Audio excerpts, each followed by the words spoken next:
First, Peyton off the field. The media has been all over Manning this week, and after the Broncos' Week 1 19-13 win over the Ravens, Manning has struggled of late. Since Week 11 of last season, including the playoffs, he has nearly as many interceptions, 9, as touchdown passes, 11, and his total QBR, 51, is 20th out of 32 QBs with 100 attempts in that span. Peyton sounded off when asked if he's on the injury report for this week's upcoming game against the Chiefs.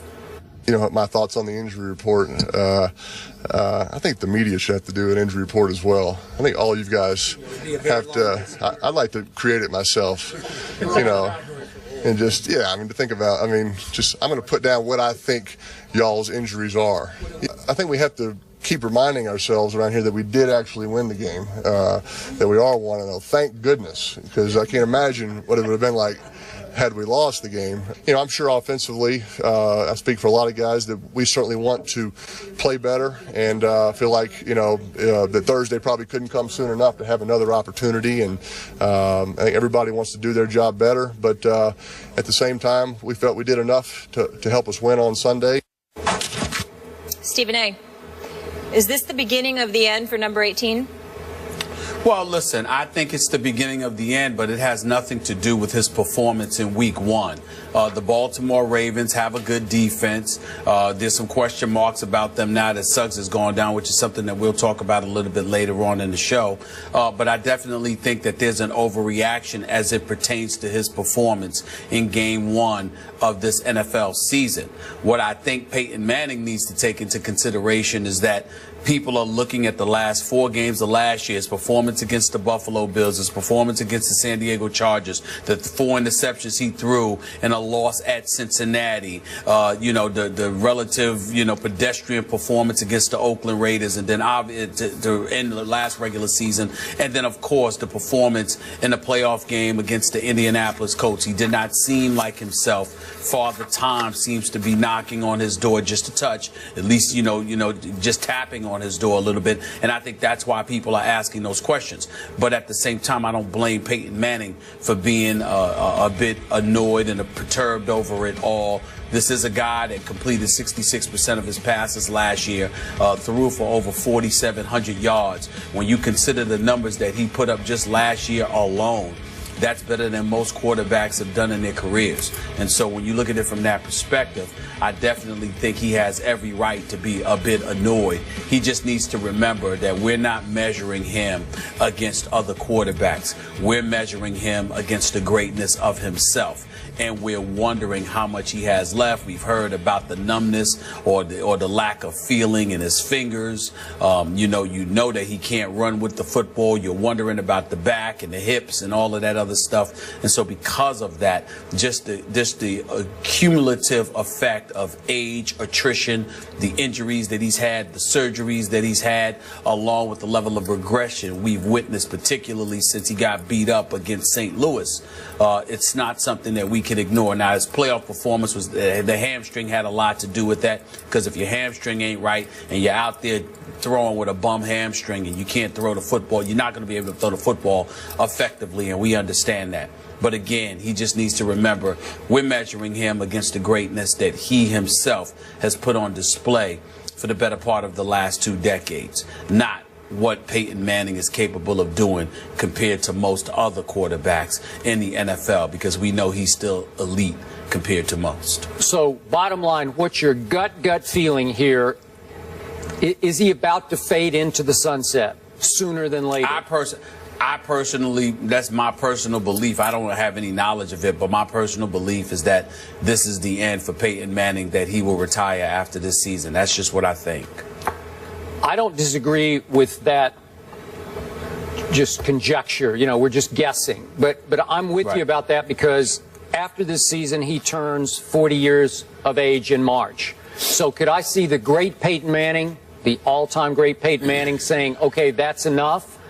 I could if they went out on a pretty to very high note this year, and I think they still have a chance to go out on a high note this year. I am definitely not writing off Peyton Manning for this football season. I still have them winning this division. I do not have them winning the AFC just because I like the Patriots. But do I think they could be a threat to the? You better believe I do. I don't see dramatic decline in Peyton Manning's game. All those games you so eloquently listed, I still, man, I don't know. Everybody goes back to week 11 last year. Remember, you pointed out at St. Louis, he got rocked, man. He got beat up at St. Louis. He was only sacked a couple of times, but it seemed like they hit him 6 or 8 big times. And they lost the football game. There's no shame there because we saw what happened to the Seahawks yet again in St. Louis this past Sunday. And yet he bounced right back from that game, beat up as he was, and he had a big game against Miami. Then he went to Kansas City, where he has to go again tomorrow night, and they won 29-16, and he had a pretty good game. And then I know about your games that you listed, the Buffalo at San Diego. It seems like it was his groin that got pulled at San Diego. And then he struggled down the stretch, and he got outplayed at home in a playoff game by Andrew Luck, which was significant. But just a year before, he outplayed Tom Brady at home in a big playoff game. And then he got to the Super Bowl, and obviously we know what happened. He got bullied by the Seattle Seahawks and blown off the field in the Super Bowl, an all-time embarrassment that we both agreed upon. But, again, I don't think there was any shame in what happened Sunday. A lot of people think the Baltimore Ravens could be in the Super Bowl this year with or without Terrell Suggs. So I thought Peyton played okay. He did throw the 1 pick six, and then Joe Flacco canceled that one with his own pick six. So, Stephen A., after all the offseason talk about what will the new coach do, the whole new staff comes in, new regime change, will they try to run the football? He still threw it, did Peyton, 40 times against the Baltimore Ravens, and they ran it only 25 times in a very close game that ended up 19-13. He no longer has Julius Thomas, obviously. He no longer has Wes Welker. So it's Emmanuel Sanders and Demaryius Thomas, and Emmanuel caught 8 and Demaryius caught 7 on Sunday. It's business as usual for Peyton Manning.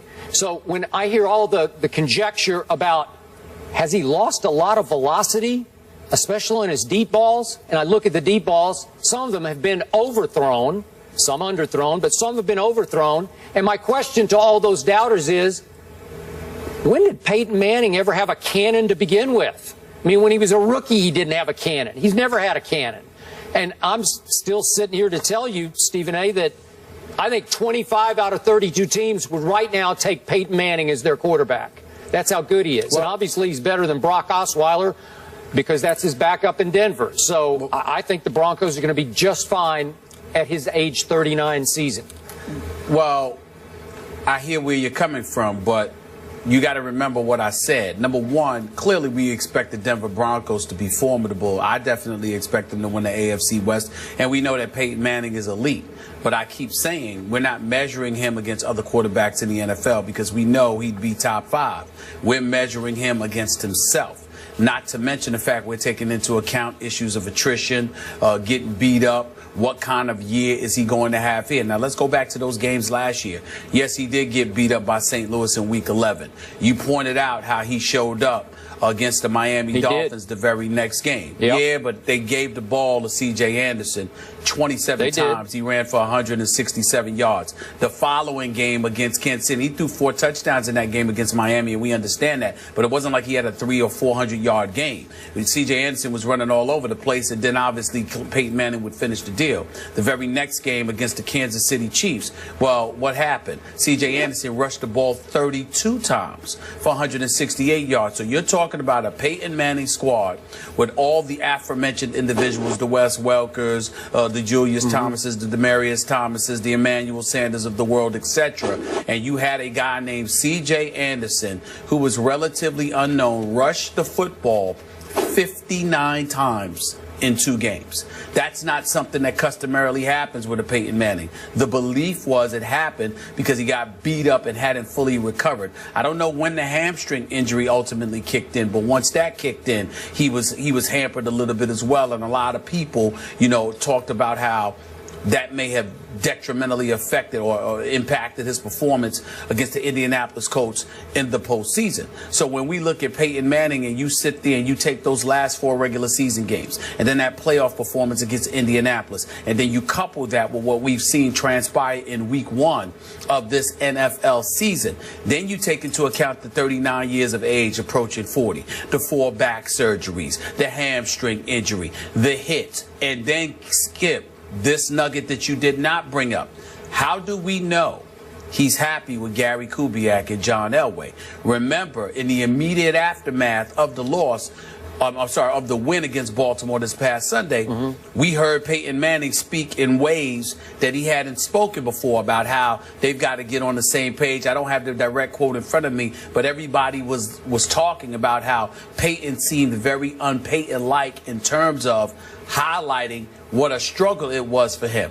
Because what we're witnessing is John Elway and Gary Kubiak, at least from the outside looking in, it appears as if they're trying to run more of the show instead of leaving that to Peyton Manning. And that's an adjustment for Peyton Manning. He didn't have to do that in Indianapolis with Tony Dungy. He didn't have to do that under John Fox in Denver. But suddenly Gary Kubiak comes there. That's John Elway's boy. And Gary Kubiak, with all due respect, who proved absolutely positively nothing as a head coach in Houston for the Texans those years. All those years he was coaching that team, they made the playoffs twice. That's it. But Gary Kubiak is running the show in Denver. And oh, by the way, he's trying to tell Peyton Manning what to do on the offensive side of the ball. All I'm saying is those things, if there's any truth to what's being purported, then you never know what kind of an impact that might have on Peyton Manning, because he may very well say the cumulative effect of all of that, I don't really need this, let me move on. Yeah, I hear what you're saying, but the numbers speak differently on Sunday. Again, he did throw it 40 times. They ran it only 25 times. So it wasn't like you took the ball completely out of Peyton's hands in a low-scoring, close defense and run the football kind of 19-13 game.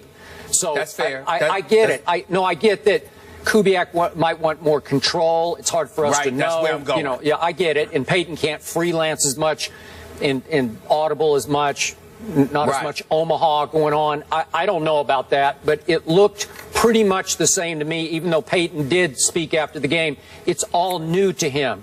Some of the cogs are new in the system. So I get that, but it still looked Peyton-esque enough to me that I'm not going to panic on his part, overreact. And I must say also, I love the fact that Peyton Manning was testy yesterday. He was a little chippy. We didn't get the Saturday Night Live Peyton. We didn't get the affable ambassador for the Broncos and the National Football League. We didn't get the Papa John's Peyton Manning yesterday. We got a guy who had a little chip on his shoulder. Well, good for him and good for them, because they need him to have a chip on his shoulder. They're going into hostile territory tomorrow night, Kansas City. This is a huge division game for them. Yeah, but 2 primary targets in Wes Welker and Julius Thomas are gone. And so when you look at Peyton Manning, and like you said, he came into the league and he didn't have the greatest arm in the world. When you take 2 mid-range targets, I'll use that word mid-range in terms of guys, whether it be, you know, in the middle of the field, short passes, etc. You take those weapons against him and you're forcing him to throw outside to the Emmanuel Sanders and Demaryius Thomases of the world. That could be a bit problematic for all we know. We simply don't know at this particular moment in time. But there is no denying the fact that what we've seen, or what we're seeing from Peyton Manning, we're not accustomed to seeing all the time. So again, it may not be a drop-off. It may be a change in system. All I'm saying is the combination of all of it. When you're 39 years old, approaching 40, and you've gotten beat up in your career, even though he didn't get beat up that much because he doesn't really take too many licks, the reality is that you may decide, I don't need this anymore, no matter how much you love this game. And it's not like Peyton Manning is going to be without a future in football. We love 2-man teams on Monday Night Football and all that stuff. How much you want to make a bet? Peyton Manning will get any job he wants in the sport of professional football once he steps away from the playing field. I don't care what it is. If Peyton Manning wants to do it, somebody will make sure it happens. That's how much he means to the NFL. I'm just fine with Coach Gruden in my Monday night box. That's just me. So am I. Okay. So am I.